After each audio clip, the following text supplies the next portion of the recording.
Do you think nootropics, maybe there's a part of nootropics that's placebo? And I said, absolutely yes. Welcome back to the show. If this is your first time, my name is Coomer. I'm a breathworker and an author. I've published 2 books on breathwork. You might be familiar with them. If you're not, get familiar with them. Cheers to you. Today I'm drinking some green tea mixed with some lion's mane. And the topic of today came up this past weekend. Every year I do a retreat called the Elemental Wellness Retreat, and it was cold this year. It's in central Wisconsin, and it's covered in snow. It was like -5 Fahrenheit. So when you get in the negatives with Fahrenheit, you're really getting cold. And we did ice bathing, we did sauna, we did breath work, we did all kinds of cool things. But somebody brought up the point, hey Jesse, I know you do a lot of nootropics. I've seen your talks about Magic Mind and NAD Plus and some of these other ones you've reviewed. When you take supplements, even if those supplements are validated by science, there is a high likelihood that there is a placebo effect in addition to the biological effects of that supplement. And so, of course, all weekend, I brought some Magic Mind actually. And so I was like, hey, would you like some placebo? Here, have a placebo. The thing is, usually whenever I say something is just placebo. So there's a difference between saying there's a placebo effect in play versus saying it's just placebo. But every time I say something is just placebo, somebody decides they're going to educate me. They're like, hey, just placebo? You shouldn't be discounting placebo, sir. And then they go on to try to educate me as to what placebo is, and as if I've never heard of it.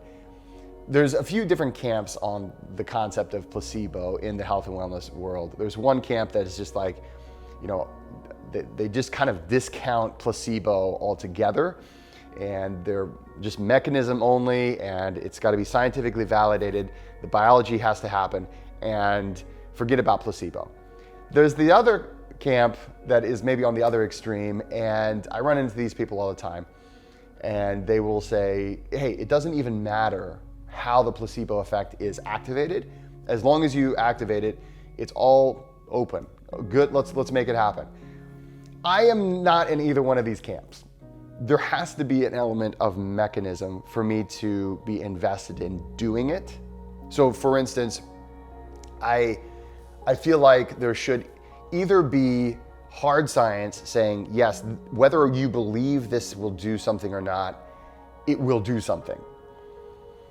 Or there's got to be such experiential evidence that every time I do this thing, even though there's no research to back it up, every time I do this thing, I get this result. I don't know why, but every time I do this, I don't know what the mechanism is, but it seems to do this thing. I need that as a foundation. But the fact that I believe in those scientists, the fact that I believe in that research, it's undeniable. There is some placebo at play. It has to be. There's going to be some of that. On the other hand, when a person says, hey, whatever, I don't care what it is, as long as you activate the placebo, that's where I take umbrage. I take some umbrage with that. It ruffles my feathers. And this is because I don't believe that it's a positive thing to sell. Here's a talisman. Here's a magical talisman that will do this thing. Now, the word placebo actually comes from it's a Latin word, plus they pronounce it a little bit differently, but it's pretty much the word placebo, and it means to please. So placebo means to please, and it started to be used in the 17th century by physicians, and they had people come to them, hey, I need someone to heal me, please heal me. And the physician knew, hey, listen, all you really need to do is go home, get some sleep, take it easy for a little while, you're gonna heal by yourself. but people wanted something. They felt like they needed something from the healer to make sure that they would get healed. So the healer would give them a placebo.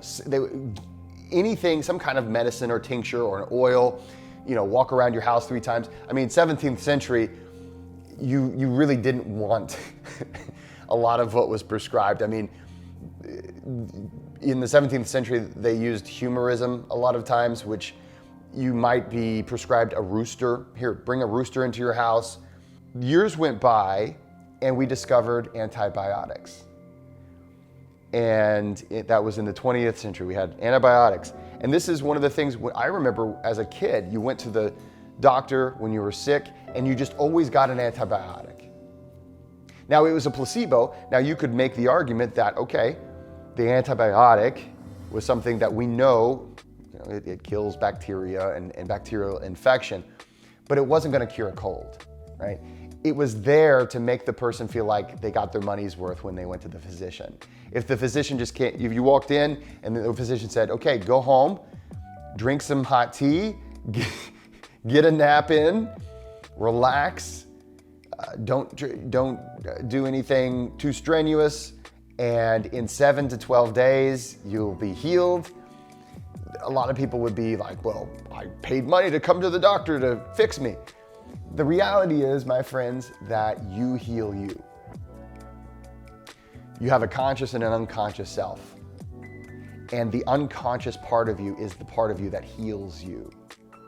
And most of medicine is just getting out of the way of that. It's getting whatever's blocking the path of that healing, it's making that, it's trying to take that out of the way of your natural ability to heal. And we've known about this natural ability to heal, as long as humans have been humans.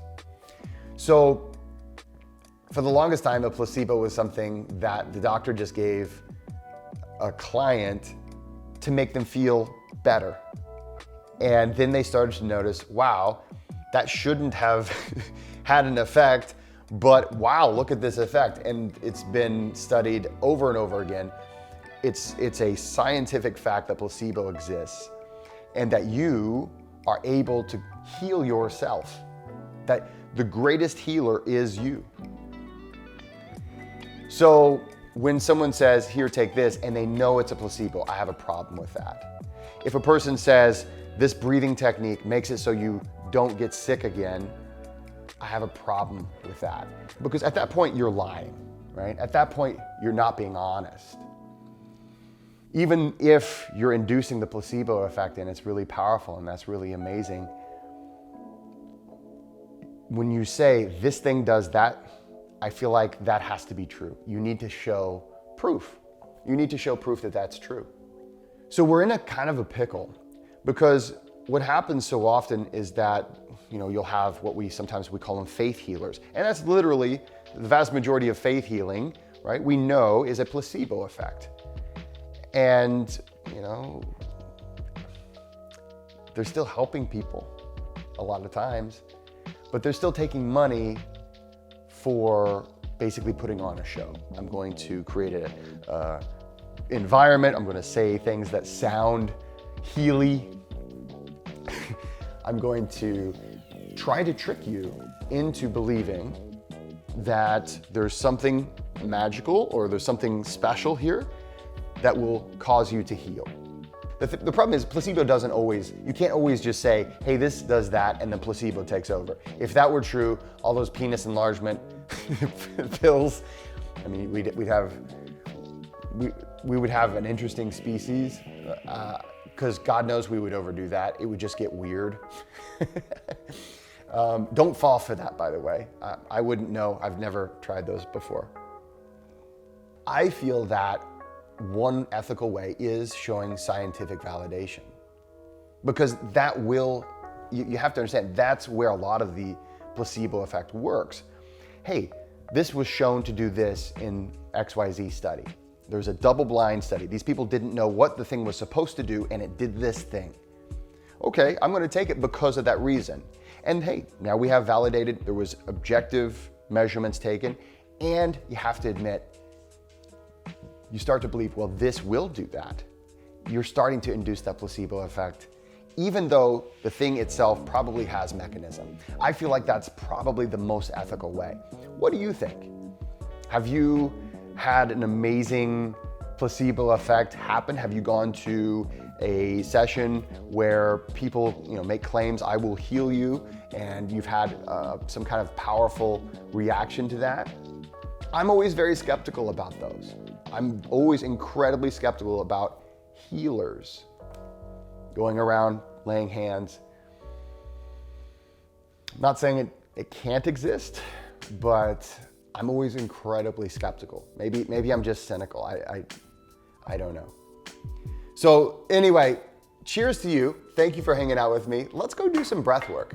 Breath work is a modality that is scientifically validated, but at the same time, that scientific validation is going to help you to believe that the thing is actually happening. And what I have noticed is that the more I practice breath work, the better it works. Now, is this because our nervous system starts to say, oh yeah, he's doing that one breathing technique, let's just go ahead and start the process? Or is it placebo? Is it the mechanism?